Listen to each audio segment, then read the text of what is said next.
President Trump is on his second overseas trip since taking office, and he just wrapped up a busy day in Poland and Germany.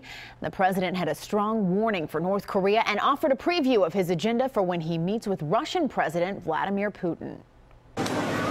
German police clashed with G-20 protesters on the streets of Hamburg.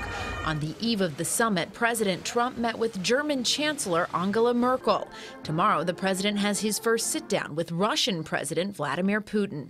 A crowd of thousands in Poland's Krasinski Square heard a preview. We urge Russia to cease its destabilizing activities in Ukraine and elsewhere, and its support for hostile regimes. President Trump is looking for a way to partner with Putin to defeat ISIS and stabilize Syria.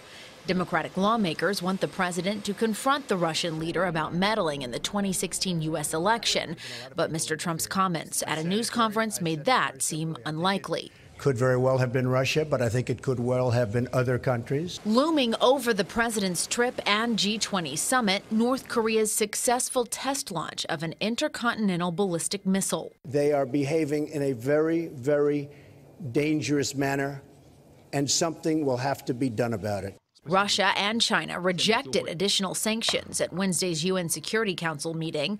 President Trump is not hiding his frustration as he weighs what to do next. I don't like to talk about what I have planned, but I have some pretty severe things that we're thinking about. Thursday, the president had dinner with the leaders of U.S. allies in the region, South Korea and Japan.